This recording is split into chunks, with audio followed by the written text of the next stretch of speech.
नमस्कार. मी मंजिरी श्रीकृष्ण कुलकर्णी, राहणार भंडारा. या ठिकाणी सगळ्यांसाठी बोलण्यासाठी बसले आहे. सगळ्यात पहिले मनाचा एक निर्धार केला की खूपदा ब्रह्मवादिनीचे ग्रुप्स आले होते की नाही चला आपण चेकअप करूया. पण सगळ्यांनी म्हटलं की कशाला आबैलबोजेमार करायचं, जाऊ दे ना, जेव्हा होईल तेव्हा होईल. पण मी मनाची हिंमत केली आणि ठरवलं की नाही आज जायचंच आपण. आणि मी 18 नोव्हेंबर या ठिकाणी नाही 18 जानेवारीला मी या ठिकाणी चेकअपला आले.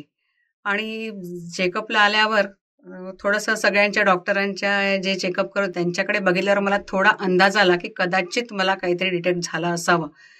पण तरी मी लाईटली घेतलं आणि मी रात्री माझे मिस्टर सोबत होते, म्हणाले काही हरकत नाही. रात्री सगळं सांगून घरी गेलो, भंडाराला गेलो, सांगितलं. आणि नंतर पुन्हा आलो, बोन स्कॅन केलं, सगळं केलं. आणि नंतर मिस्टर म्हणले काही हरकत नाही, अजून आपल्या टेस्ट व्हायच्या आहेत. म्हटलं ठीक आहे. तर टेस्ट 25 तारखेला टेस्ट होणार होती, 25 जानेवारीला पुढची टेस्ट होणार होती, ती झाली. आणि मी माझ्या मैत्रिणींसोबत ताडोब्याला गेले. विचार केला की नाही काही हरकत नाही, काय जे होईल ते होईल, आपण आपलं एन्जॉय करून यायचं. आणि मी बिनधास्तपणे एन्जॉय करायला गेले आणि तिकडे माझा कॅन्सर डिटेक्ट झाला. 2 फेब्रुवारीला माझ्या भावाच्या मुलाची एंगेजमेंट होती आणि सगळेजण खूप टेन्शनमध्ये की सांगायचं नाही. आणि मी म्हटलं सांगा. आणि मग सगळ्यांना सांगितलं. आणि त्या दिवशी डॉक्टरकडे आल्यावर पाठक सर बोलले की नाही आपल्याला ताबडतोब सर्जरी करावी लागणार. तर मी म्हटलं ठीक आहे, हरकत नाही. मी अजिबात घाबरले. मला काउन्सिलरकडे पाठवलं, मला सगळीकडे पाठवलं की बघा तुमची मनाची तयारी आहे ना. मी म्हटलं नाही, आहे तयारी मनाची. आणि मी तेवढ्या स्ट्रॉंगली 11 फेब्रुवारीला माझा ब्रेस्ट सर्जरी झाली. आणि त्यात मला गॉलब्लॅडरचा प्रॉब्लेम निघाला, काही अजून प्रॉब्लेम्स निघाले, पण ते बाकीचे दूर झाले. पण म्हटलं पहिले कॅन्सरकडे वळूया. आणि सगळ्यांनाच खरं सांगते की आपणच मेन स्ट्रॉंग राहायला पाहिजे. आणि मी त्या दिवशीपासून स्ट्रॉंग आहे. 11 तारखेला माझी सर्जरी झाली आणि मी 14 तारखेला भंडाऱ्याला वापस गेले. भंडाऱ्याला वापस गेल्यानंतर मात्र पण 2 किमोचा मला त्रास झाला. पण 3ऱ्या किमोपासून मी स्वतःला इतकंच तयार केलं की व्यवस्थित पथ्य पाणी सगळं पाळलं. आणि 3ऱ्या किमोनंतर मला अजिबात त्रास झाला नाही. 6ही किमो माझ्या खूप चांगल्या झाल्या.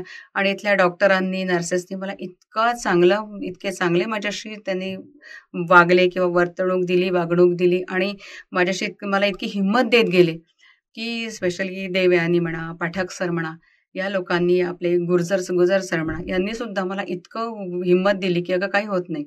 आणि त्यानंतर मी 4 दिवसांनी मी भंडारला वापस गेले. 6 किमो झाल्या. 6 किमोचा मला अजिबात पुढच्या 4 किमोचा मला त्रासच झाला नाही. कारण इतकं चांगलं वातावरण, रूममध्ये प्रशस्त, इतकं छान स्पेशियस वाटायचं. असं वाटायचंच नाही की आपण हॉस्पिटलला आलोय.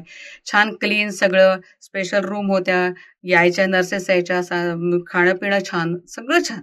आणि त्या 6 किमो झाल्यानंतर मात्र मला असं वाटलं की आता काही होणार नाही. मी म्हटलं चला बिंदास झाले मी.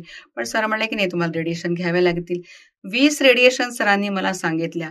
पण मी त्याच्यातही माझ्या नातीच्या वाढदिवसाला पुण्याला 10 दिवस जाऊन आले. मी बोलले सरांशी, सर मी जाऊ शकेल का? सर म्हणले बघा तू प्रयत्न कर. पण मी पुण्याला गेले आणि पुण्याला 10 दिवस मी एन्जॉय करून, माझ्या नातीचा वाढदिवस पहिला एन्जॉय करून मी भंडाराला आले. आणि मग माझ्या 20 रेडिएशन सुरू झाल्या. आणि त्यामध्ये मी काय स्ट्रगल केलं हे तुम्हाला सांगते. म्हणजे माझ्या 12 ऑगस्ट पर्यंत माझ्या रेग्युलर रेडिएशन चालू होत्या. 10 ऑगस्टला माझ्या मिस्टरांना बरं वाटलं नाही, म्हणून मग ते 2 दिवस आले नाही. तर त्यांना असं वाटलं की काही व्हर्टिगोचा त्रास आहे, काय माहिती नाही. पण 12 पर्यंत ते आले. आणि 12 पासून नंतर जे ऍडमिट झाले ना भंडाऱ्याला, आणि 18 ऑगस्टला त्यांची डेथ झाली. म्हणजे माझ्या रेडिएशन चालू असतानाच त्यांची डेथ झाली. पण इथे यायचे रेडिएशनला, पण त्या लोकांनी मला इतकं चांगलं, तिथल्या खालच्या डॉक्टरांनी मला इतकं चांगलं ट्रीट केलं की मॅडम घाबरू नका. जसं मी आले भंडाऱ्याहून की मला पहिल्यांदा रेडिएशनसाठी 2-2, 3-3 तास थांबावं लागलं. पण जेव्हा मी त्यांना सांगितलं की नाही माझ्या घरी अशी कंडिशन आहे आणि माझे मिस्टर सिरियस आहेत बरं, तेव्हा त्यांनी मला इतक्या पटकन, मॅडम तुम्ही फक्त कार्ड पाठवा आतमध्ये, आम्ही तुमचा पटकन नंबर लावून देतो. म्हणजे इतकं सगळ्यांनी इतकं छान कॉपरेट केलं की बिलकुल आतमध्ये आल्यानंतर असं प्रशस्त वातावरण, प्रसन्न वातावरण, स्वच्छता, असं वाटायचंच नाही की आपण हॉस्पिटलला आलोय. आणि त्यानंतर माझे मिस्टर गेले.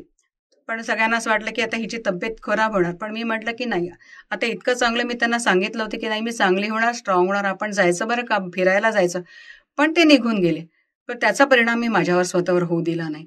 मी आज 11 फेब्रुवारीपासून माझी जी ट्रीटमेंट चालली आहे अव्याहत, तर आज माझं जे पहिलं फॉलोअप झालं, त्या फॉलोअपमध्ये सरांनी जेव्हा पाठक सांगितलं की तुझे सगळे रिपोर्ट्स नॉर्मल आहे आणि चांगले आहेत, तेव्हा मी देवाला तेच म्हटलं की देवा मला असंच राहू दे.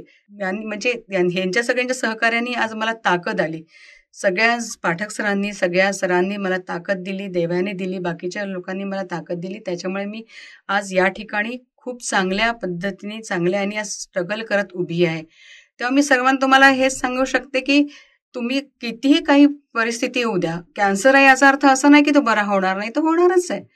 कॅन्सर बरा होणारच आहे. तुम्ही त्याच्यासाठी फक्त पथ्यपाणी व्यवस्थित करा, औषधं व्यवस्थित घ्या आणि स्वतःला स्ट्रॉंग ठेवा.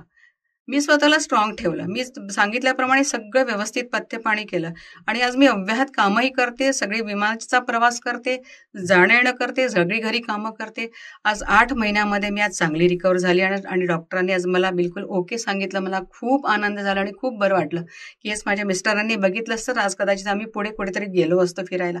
पण आज ते माझ्यात नाही, तरी पण मी त्याचा परिणाम कुठे होऊ दिला नाही. मी त्यांना तेच सांगितलं, की मी चांगली राहणार आणि मुलांसाठी मी माझ्या चांगली राहणार.